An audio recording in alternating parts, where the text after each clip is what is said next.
Dan pemirsa, untuk mengetahui informasi lebih lanjut terkait dengan kasus mutilasi perempuan berinisial TAS yang terjadi di Pacet, Mojokerto, Jawa Timur, kami sudah terhubung dengan AKBP Ihram Kustarto selaku Kapolres Mojokerto. Selamat siang, Pak Ihram.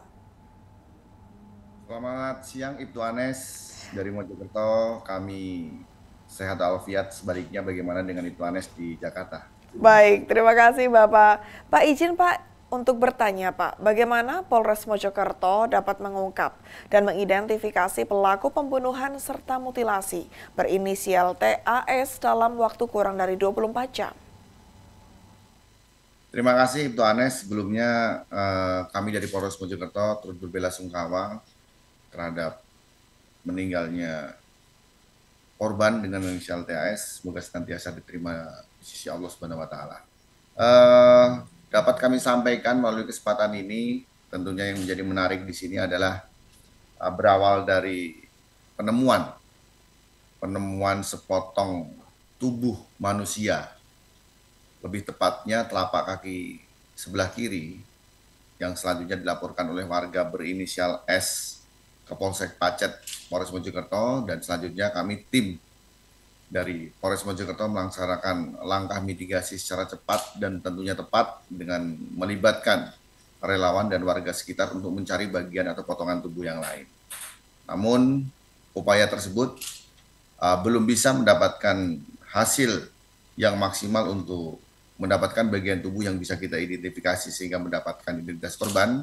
Akhirnya kami melaksanakan evaluasi kembali dengan mengambil langkah bermohon kepada Direktorat Samapta Polda Jawa Timur untuk memohon bantuan anjing pelacak guna mencari bagian tubuh yang lain, dan syukur alhamdulillah kita dapat menemukan bagian tubuh yang lain yang bisa mengidentifikasikan korban bahwasanya tersebut adalah korban manusia atas nama dengan inisial TAS. Berawal dari situ, selanjutnya kita melaksanakan pendalaman dengan langkah penyelidikan cepat dan tepat bersama tim untuk memberi ketahuan kepada keluarga korban, dan tentunya dengan kemampuan digital forensik yang ada pada Satreskrim Polres Mojokerto, kita bisa melakukan pendalaman dan kita bisa menemukan terduga pelaku dengan serangkaian tindakan kepolisian yang tentunya kita lakukan pendalaman dengan cepat dan tepat serta terukur, bahkan kita bisa menemui titik spot di mana pelaku berada dengan serangkaian bahan keterangan yang sudah kita kumpulkan dari awal, dan ternyata betul pada saat kita melaksanakan penggeledahan kita temukan masih ada potongan-potongan tubuh korban yang disimpan oleh terduga pelaku. Demikian Ibtu Ines kami sampaikan. Baik Pak, kemudian siapa sebenarnya pelaku dan apa hubungannya dengan korban Pak? Terima kasih Ibtu Ines, dapat kami sampaikan bahwasanya terduga pelaku adalah dengan inisial AM, yang mana hubungannya dengan korban adalah mereka berawalnya adalah teman kuliah, kemudian mereka menjalin asmara, bahkan mohon maaf mereka sudah tinggal serumah namun belum dengan ikatan yang sah. Kami ulangi lagi, mereka sudah tinggal serumah kurang lebih 4 tahun namun belum dengan ikatan yang sah. Kemudian dalam keseharian awalnya mereka baik-baik saja karena memang sebelumnya mereka sama-sama teman kuliah. Kemudian perjalanan semakin ke depan, pelaku tidak mampu memenuhi kebutuhan ekonomi dan sering cekcok, dengan bahasa sering ngomel, sehingga pada suatu ketika di malam hari tersebut, pada saat terduga pelaku melaksanakan kegiatan di luar rumah dan kembali ke rumah, didapati rumah dalam kondisi terkunci atau ruangan kos tersebut dalam kondisi terkunci, dan 1 jam kemudian baru dibukakan pintu dan terjadilah percekcokan atau ngomel kembali. Kemudian tanpa berpikir panjang, begitu korban menuju ke lantai 2, pelaku menuju ke dapur dan mengambil sebilah pisau yang digunakan untuk menusuk leher korban sehingga terjadilah peristiwa sebagaimana sudah saya jelaskan sebelumnya. Demikian itu Ines. Baik Pak, kemudian bisa dijelaskan mungkin Pak apa motif utama pelaku melakukan tindakan keji ini Pak?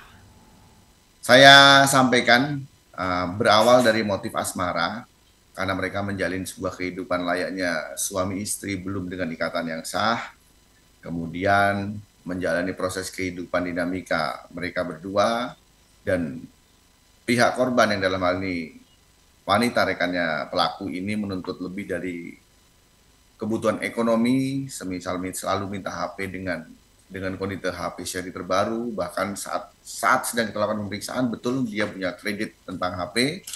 kemudian sering cekcok atau ngomel terhadap perilaku sehingga pelaku merasa kesal, akumulasi yang selama ini terjadi, merasa sangat kesal dan akhirnya mengambil jalan pintas dengan menghabisi nyawa korban sebagaimana peristiwa yang sudah terjadi.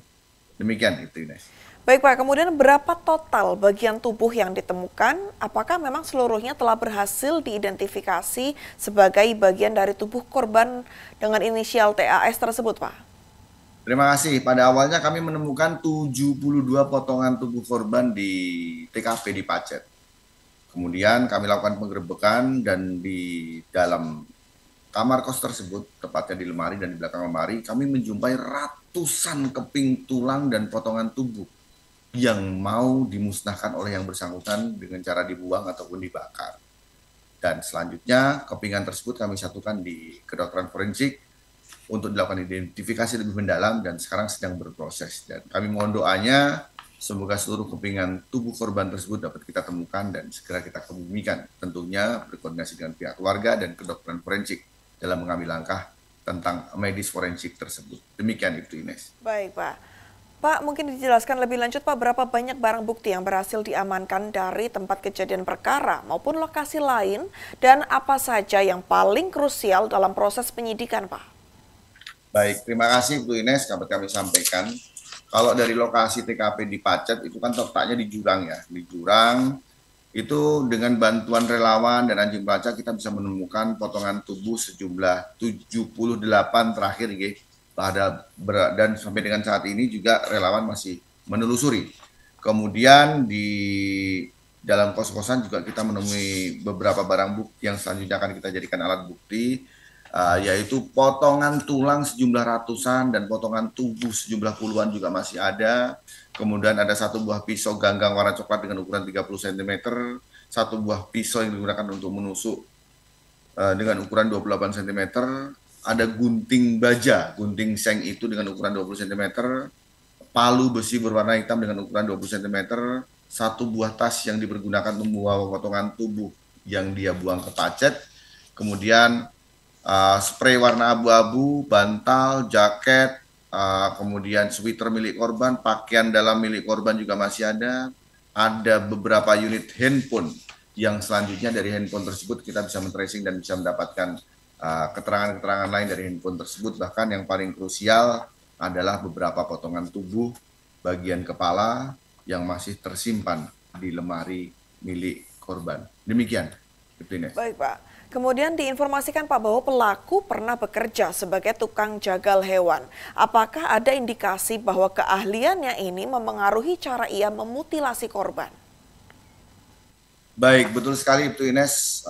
Faktanya yang bersangkutan pernah berprofesi sebagai tukang jagal hewan, tepatnya hewan yang digunakan untuk kegiatan dipotong di rumah pemotongan hewan. Kemudian memang dia mahir di situ karena dia berprofesi dan dia bisa memotong hewan tersebut sebagaimana pemeriksaan yang kita dalami. Dan memang betul yang dia perlakukan terhadap korban adalah layaknya dia memperlakukan seperti dia memperlakukan hewan. Potongan-potongan kecil yang sangat-sangat nampak sehingga layaknya akan digunakan untuk dikonsumsi potongan-potongan tersebut. Jadi sementara konklusi yang dapat saya sampaikan bahwasanya betul yang bersangkutan berprofesi sebagai tukang jagal sebelumnya dan dia memperlakukan tubuh korban layaknya dia berprofesi sebagai tukang jagal. Demikian itu, Ines. Berikutnya Pak, bagaimana kondisi psikologis pelaku saat dilakukan penangkapan dan kemudian apakah ia memberikan perlawanan atau bersikap kooperatif selama proses interogasi berlangsung, Pak? Terima kasih Bu Ines, dapat kami sampaikan kalau secara psikologis kami mau mendalami lebih dahulu dengan ahli psikologi yang saat ini juga sedang berjalan karena proses maraton pemeriksaan juga sedang kita lakukan. Namun pada saat kita melaksanakan penggerebekan, yang bersangkutan awalnya tertidur dan melakukan perlawanan karena mengancam petugas, maka kami mengambil tindakan tegas dan terukur kepada saudara pelaku daripada membahayakan petugas yang mengungkap perkara tersebut. Demikian Ibu Ines. Kemudian Pak, berdasarkan pasal yang disangkakan, ancaman hukuman maksimal apa yang akan dihadapi oleh pelaku, Pak? Terima kasih Ibu Ines. Tentunya dengan perbuatan yang dia lakukan, yang dalam ini saudara pelaku, terduga pelaku melakukan, tentunya kita akan mempersangka dengan pasal 340 dan atau 338. Kenapa? Karena 338 atau peristiwa pembunuhan yang dia lakukan sudah dia rencanakan, bahkan dia mengeksekusi pun memberikan gambaran bahwasanya perencanaan tersebut sudah dia lakukan. Dan tentunya ancaman hukuman paling ringan adalah seumur hidup di 340 dan kita tunggu proses persidangan nantinya. Saya mohon doanya semoga saya segera melengkapi berkas dan kita ikuti sama-sama proses persidangan perkara tersebut. Demikian itu Ines. Baik Pak, izin Pak, masih ada yang ingin ditanyakan Pak. Apakah memang ada saksi lain Pak atau pihak yang diduga terlibat dalam kasus ini? Ataukah memang pelaku bertindak seorang diri dalam seluruh proses kejahatan Pak? Terima kasih Bu Ines. Saat sekarang ini pendalaman terus kita laksanakan, namun berdasarkan bukti, petunjuk, alat bukti ataupun petunjuk yang lain saat sekarang ini motif dari yang bersangkutan sebagaimana saya sampaikan berawal dari hubungan asmara dan motif kebutuhan ekonomi dan sering cekcoknya. Hasil pendalaman yang kami lakukan saat sekarang ini pengakuan dari saudara terduga pelaku, dia melaksanakan kegiatannya dengan caranya sendiri dan dia menyembunyikan dengan caranya sendiri dan sudah 4 hari sebenarnya peristiwa itu dari tanggal 31 sampai dengan mohon maaf sudah 5-6 hari sampai dari tanggal kami ulangi dari tanggal 31 sampai dengan tanggal 6 kami menemukan peristiwa tersebut dan tanggal 7 dini hari pukul 2.00 kami laksanakan penggerebekan. Jadi 1 kali 24 jam tidak sampai kami berhasil menangkap terduga pelaku walaupun dia mencoba menyembunyikan serangkaian alat bukti yang lain. Demikian, Ines. Baik Pak, terakhir Pak, mungkin ada himbauan dari Polri, khususnya Polres Mojokerto terkait maraknya kasus mutilasi Pak, silahkan. Terima kasih. Kami selaku Kapolres Mojokerto dalam kesempatan ini, saya mewakili segenap warga Mojokerto, khususnya Kecamatan Pacet, menghimbau kepada seluruh pelaku tindak pidana pembunuhan.